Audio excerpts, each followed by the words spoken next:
Hi guys, welcome to my channel abroad kick. तो hope करता हूँ आप सब लोग अच्छे होंगे और काफ़ी लोग प्रिपरेशन कर रहे होंगे अपने आइलेट्स की। तो इंडिया से जो भी बच्चे हैं, जितने भी बाहर इंटरनेशनली इमिग्रेट होना चाहते हैं फॉर स्टडी पर्पस के लिए या डायरेक्टली जॉब के बेसिस पे, तो क्या क्या आइलेट्स जो होता है वो कहाँ का होता है, मैं अपना एक्सपीरियंस बताऊंगा क्योंकि मेरा खुद का सेकंड अटेम्प्ट के अंदर क्लियर हुआ था। तो वो सब कुछ आपसे आज शेयर मैं करूंगा। तो जल्दी से जल्दी आप लोग लाइक एंड सब्सक्राइब कर दीजिए क्योंकि 80 से 90% लोग हैं गाइस वो वीडियो देख रहे हैं लेकिन चैनल को सब्सक्राइब नहीं कर रहे हैं। तो प्लीज़ प्लीज़ प्लीज़ सब्सक्राइब कीजिए और सपोर्ट करिए यार। अपने इंडियंस को सपोर्ट नहीं करेंगे तो फिर ऐसे कैसे चलेगा। तो मिलते हैं गाइस ब्रेक के उस पार।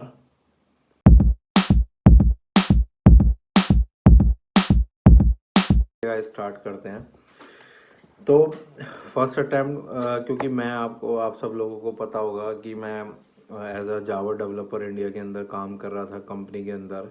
तो और ये पेंडेमिक भी हो गया था, कोरोना वायरस वाला। तो उसमें क्या इशू था गाइस, मेरे को साथ साथ ही पढ़ना था, मेरे को भी कनाडा के लिए ही परस्यू करना था आगे, लेकिन वो मैं कर नहीं पाया क्योंकि वहाँ पे कोर्सेज ऐसे ही थे कि डिप्लोमा का जो कोर्सेज हैं वो सीट से एक साल पहले ही फेल हो जाती है। फिर मैंने काफ़ी जगह पता किया, देखा, तो काफ़ी जगह से असिस्टेंट लिया और पूछा लोगों से।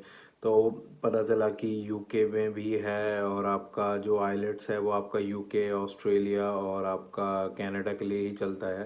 तो पहला तो एक यही गोल था कि मेरे को किसी भी तरह से आइलेट्स क्लियर करना है। लेकिन क्या दिक्कत थी कि जो मेरा जॉब था गाइस वो वर्क फ्रॉम होम था। वर्क फ्रॉम होम में टाइम नहीं मिल पाता था प्रैक्टिस करने का इतना ज़्यादा।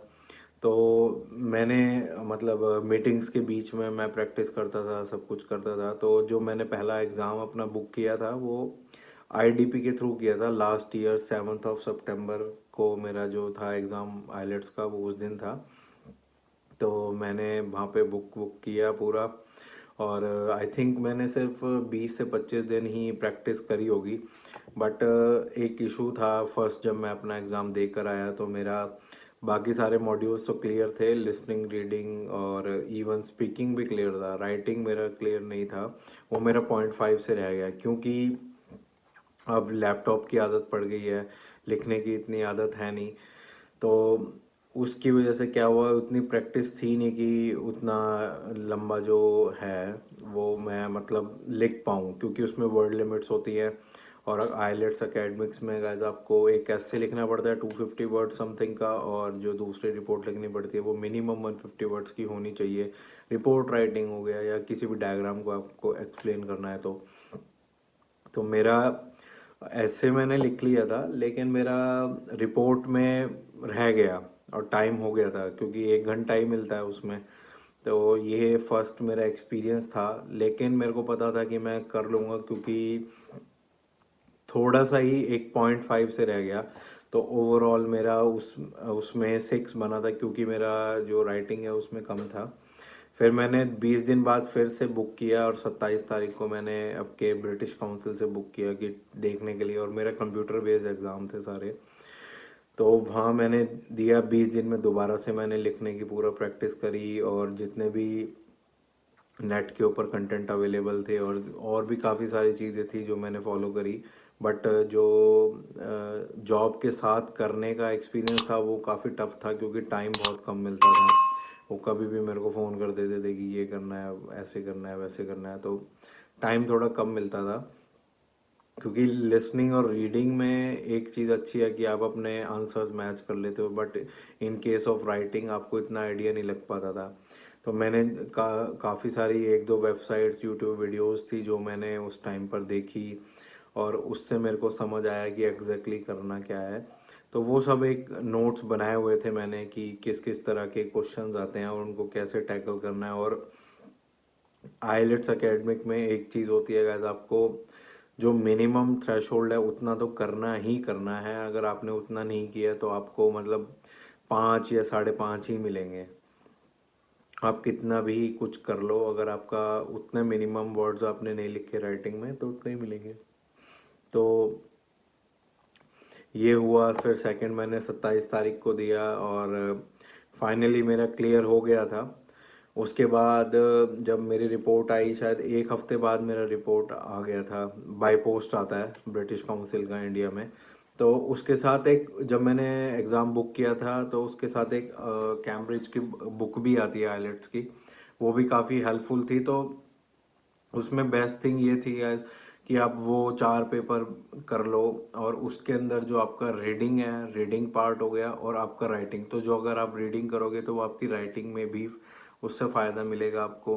क्योंकि बहुत सारे उसमें जो एकेडमिक्स में जो रीडिंग पार्ट आता है ना, वो रिपोर्ट से रिलेटेड ही होता है, या तो आपको इमेज को एक्सप्लेन करना होता है, तो उसमें भी सेक्शंस होते हैं हमारे, तो वो रिपोर्ट से रिलेटेड ही हमको एक्सप्लेन करके बताते हैं। तो अगर आप उनको रीड करोगे, उनकी सेंटेंस फॉर्मेशन, ये सब चीज़ें मैंने करी थी उस टाइम पे, तो मेरे को उससे बेनिफिट मिला। उसके बाद फिर आपका मेरे ख्याल से 4 या 6 तरीके के आपके क्वेश्चंस के टाइप होते हैं, तो वो 4 या 6 तरीके के टाइप्स मैंने मतलब प्रैक्टिस किए सबके, 2-2 3-3 बार। और फिर उसके बाद बेस्ट थिंग होती है, आप मतलब राइटिंग करने से पहले आप उन सबको मतलब ना, जितने भी सॉल्व्ड एग्जांपल्स होंगे आप राइटिंग के, आप उनको पढ़ो पहले, कि रिपोर्ट में कैसे हमको क्या वर्ड्स लिखने चाहिए, क्या से स्टार्ट करना है, कैसे कंक्लूड करना है।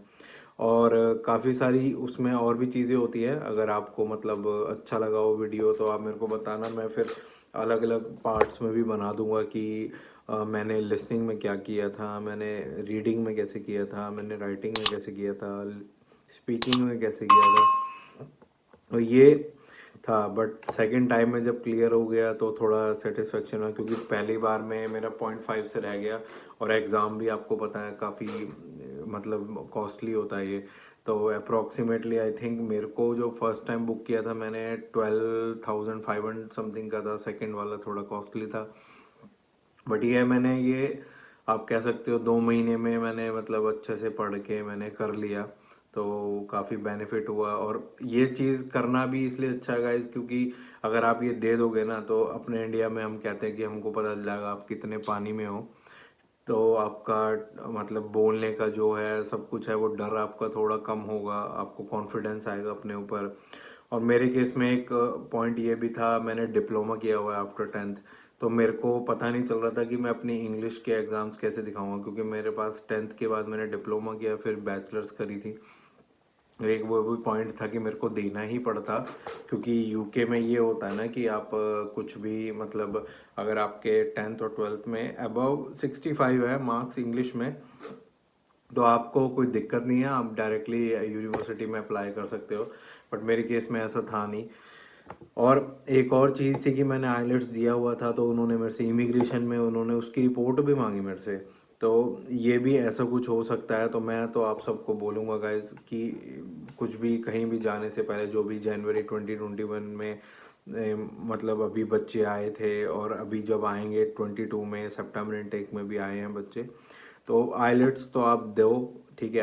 आइलेट्स देने से आपको थोड़ा सा मतलब इंग्लिश में एक डर होता है, जैसे हम कंपनी में भी काम करते हैं तो मोस्ट ऑफ द टाइम लोग हिंदी में ही बात करते हैं वहाँ पे भी, ठीक है। इंग्लिश में तो बहुत, अगर कोई क्लाइंट आ गया तभी ये सब ऐसे करते हैं।